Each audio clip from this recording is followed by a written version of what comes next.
ओम नमो भगवते वासुदेवाय। माघ मास कथा 5वां अध्याय। दत्तात्रेय जी कहते हैं कि हे राजन, एक प्राचीन इतिहास कहता हूँ। भृगु वंश में ऋषिका नाम की एक विधवा ब्राह्मणी थी जो बाल्यकाल में ही विधवा हो गई थी। वह रेवा नदी के किनारे विंध्य पर्वत के नीचे तपस्या करने लगी। वह जितेंद्रिय, सत्यवक्ता, सुशील, दानशीला तथा तप करके देह को सुखाने वाली थी। वह अग्नि में आहुति देकर उच्चव्रति द्वारा छठे काल में भोजन करती थी। वह वल्कल धारण करती और संतोष से अपना जीवन व्यतीत करती थी। उसने रेवा और कपिल नदी के संगम में 60 वर्ष तक माघ स्नान किया और फिर वहीं पर मृत्यु को प्राप्त हो गई।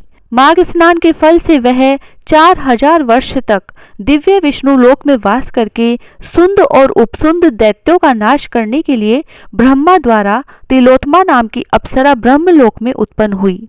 वह अत्यंत रूपवती, गान विद्या में अति प्रवीण और मुकुट कुंडल से शोभायमान थी। उसका रूप, यौवन और सौंदर्य देखकर ब्रह्मा भी चकित हो गए। वह कुमारी तिलोत्मा रेवा नदी के पवित्र जल में स्नान करके वन में बैठी थी।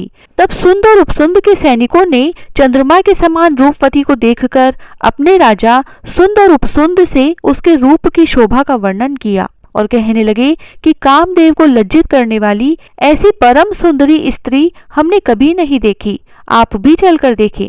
तब वे दोनों मदिरा के पात्र रखकर वहां पर आए जहां वह सुंदरी बैठी हुई थी। और तब सुंद और उपसुंद मदिरा के पाने से विवल होकर काम पीड़ा से पीड़ित हुए और दोनों ही आपस में उस स्त्री रत्न को प्राप्त करने के लिए विवादग्रस्त हुए और फिर आपस में युद्ध करते हुए वही समाप्त हो गए।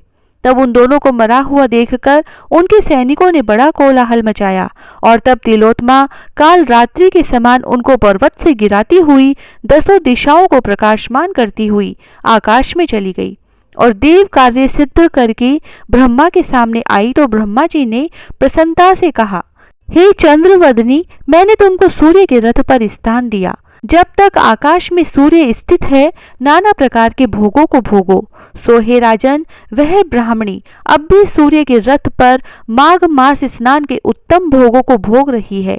इसीलिए श्रद्धावान पुरुषों को उत्तम गति पाने के लिए यत्न के साथ माघ मास में विधि पूर्वक स्नान करना चाहिए। इति श्री पद्म पुराणांतर्गत 5वां अध्याय समाप्त। जय श्री राधे।